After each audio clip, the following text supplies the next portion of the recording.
future continuous ရဲ့အသုံးပြုနည်းတွေကိုဥပမာတွေနဲ့စက္ကန့်ပိုင်းအတွင်းစက်တိုက်ရှင်းပြပေးသွားမှာပါ English speaking နဲ့ပတ်သက်တဲ့ဆောင်းရံရှောင်းရံတွေကို ChatGPT ကပြပြပေးသွားမှာပါတကယ်ချင်းတို့နားလည်အောင်စာပိုက်ကိုအထောက်ချုပ်ပေးသွားမှာဖြစ်ပါတယ်ဒီမိကုမှာတော့ကိုက Java retain weight ကိုဘယ်လိုသုံးရမလဲဆိုပြီးမသိရကြောင်းဥပမာစာကြောင်း၅ကြောင်းနဲ့ရှင်းပြပေးပါလို့ ChatGPT ကိုရေးပြခိုင်းတာပါ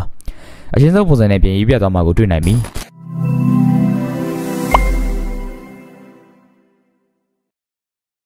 ဒီနေ့မှာတော့အားလုံးတောင်းဆိုနေကြတဲ့ AI သုံးပြီးအင်္ဂလိပ်စာဘယ်လိုလေ့လာမလဲဆိုတာကိုဖတ်ထူးအနေနဲ့ထပ်ပြီးပြပြပေးသွားမှာပါဖတ်ဝန်းကိုမကြည့်ရသေးတဲ့တကယ်ချင်းတွေအနေနဲ့လည်းဒီဗီဒီယိုထဲမှာဝင်ရောက်ကြည့်ရှုနိုင်ပါတယ်ကဲဒါဆိုရင် ChatGPT ကိုအခုချိန်ကစပြီးအနိုင်ကျင့်မှာတော့မယ် ChatGPT မှာအင်္ဂလိပ်စာနဲ့ပတ်သက်ပြီးကိုသိချင်တာတွေအမှားစကားချင်တာတွေပြင်ရေးစားမရှိတဲ့သူတွေအတွက်လည်းစကားပြတ်ဖို့လုပ်ပေးနိုင်ပါသေးတယ်တခုရှိတာက ChatGPT ဘယ်လိုသုံးရမလဲဆိုတဲ့ prompt data မသိထားရင်အဆင်ပြေမှာမဟုတ်ပါဘူးဒါကြောင့်ကိုကအခုမှစပြီးအင်္ဂလိပ်စာလေ့လာနေတဲ့သူတယောက်ဆိုရင်အင်္ဂလိပ်စာမှာအရေးကြီးတဲ့ tenses တွေကနေစပြီးလေ့လာသင့်ပါတယ်ဒါကြောင့် ChatGPT မှာ Could you explain future continuous tense in more details and with more examples Where are the uses of future continuous လို့ရရှာလိုက်တာနဲ့ future continuous ရဲ့အသုံးပြုနည်းတွေကိုဥပမာတွေနဲ့စက္ကန့်ပိုင်းအတွင်းစက်တိုက်ရှင်းပြပေးသွားမှာပါ beginner တွေက tenses တွေအကုန်နားရတယ်လို့နဲ့ရုံးနေကြတာမို့လို့ဒီလိုတစ်ခုချင်းစီသိကြမှာပါကိုအတွက်နားလည်ရခက်ပြီးမရှင်းတဲ့ tenses တွေကို ChatGPT မှာတစ်ခုချင်းစီမေးနိုင်ပါတယ် tenses တွေနားလည်ပြီဆိုရင်တော့စကားလုံးအသစ်တွေကို sentence တွေထဲမှာထည့်သုံးနေကြမယ်ထင်ပါတယ်ကိုကြည့်ထားတဲ့ vocabulary အသစ်တွေကိုစာတစ်ကြောင်းထဲမှာဘယ်လိုထည့်သုံးရမလဲဆိုတာကိုမသိရင် ChatGPT ကိုဒီလိုမေးလိုက်ပါ I don't understand how to use to retain weight. Could you please make 5 sentences with it?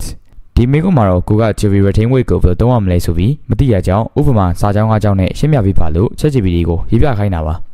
အရှင်းဆုံးပုံစံနဲ့ပြင်ရေးပြသွားမှာကိုတွေ့နိုင်ပြီဒီကတစ်ဆင့်ကိုပိုင် sentences တွေထပ်ပြီးဖန်တီးနိုင်ပါတယ် grammar တွေလည်းနားလည်ပြီ vocabulary တွေလည်းသုံးတတ်ပြီဆိုတော့အဆိုင်ဝဲဖြေကြပါမယ်ဟုတ်ပါတယ် ChatGPT ကိုဆိုင်ဝဲစစ်ခိုင်းမှာပါ Could you write a test on English grammar for a beginner level? Write examples, make multiple choice tests, and fill the gaps test. ဆိုပြီး ChatGPT မှာရိုက်လိုက်တာနဲ့ beginner level အတွက်လေ့ကျင့်ရမယ့်မိကုံးတွေကို multiple choice နဲ့ collect ဖြည့်ဆိုပြီးထုတ်ပေးသွားမှာပါကိုက beginner level မဟုတ်ပဲ level မြင့်နေအတွက်ဖြည့်ချင်နေဆိုရင်တော့ beginner နေရာမှာ intermediate, upper intermediate ဆိုပြီးအစားထိုးရနိုင်ပါတယ်ဆိုင်ဝဲပြီးလို့အဖြေတွေတိုက်ချင်နေဆိုရင်တော့ ChatGPT မှာ add answer ဆိုပြီးနှစ်ခုလုံးရိုက်လိုက်တာနဲ့အပေါ်ကမိကုံးတွေရဲ့အဖြေကုန်ကြလာမှာပါမိကုံးတွေမဖြေဘဲနဲ့အဖြေတွေတမ်းမလိုက်ကြဖို့လည်းမိထားရခံချင်ပါတယ်နောက်ဆုံးအနေနဲ့အမြန်ဆုံး prompt တွေသုံးပြီးအင်္ဂလိပ်စာတွေကိုလေ့လာနည်းပြပြပေးပါမယ်ကိုက beginner လေးဖြစ်တယ်စာပိုက်အရှည်ကြီးတွေကိုလည်းဖတ်ပြီးနားလည်ချင်နေဆိုရင်တော့ကိုဖတ်ချင်တဲ့စာကို copy ယူပြီးနောက်ဆုံးမှာ summarize this လို့ရေးလိုက်ပါ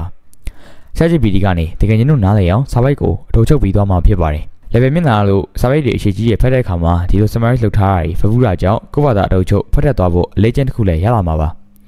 နောက်ဆုံးအမြန်ဆုံး prompt လေးကတော့ list လုပ်ခိုင်းတာပါ list 7 tips for English speaking ဆိုပြီးပြောလိုက်တာနဲ့ English speaking နဲ့ပတ်သက်တဲ့ဆောင်းရံရှောင်းရံတွေကို ChatGPT ကပြပြပေးသွားမှာပါဒါဆိုရင်တော့အင်္ဂလိပ်စာနဲ့ပတ်သက်ပြီးကိုသိချင်တာတွေကိုအမြန်ဆုံး list လုပ်ပြီးမေးလို့ရပါတယ်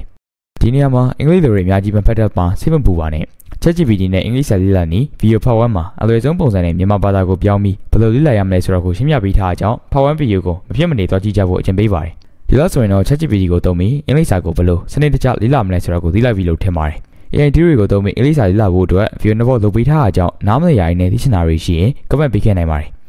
စိတ်ဝင်စားရဆိုရင်တော့ video part 3ကိုထပ်ပြီးလုပ်ပေးတော့ပါဦးမယ်ဤပညာကိုသူများရဲ့နှုံးသားလေးလိုမျိုးအကောင်းဆုံးအသုံးချကြရအောင်ပါ See you all again in the next video. Bye bye everyone.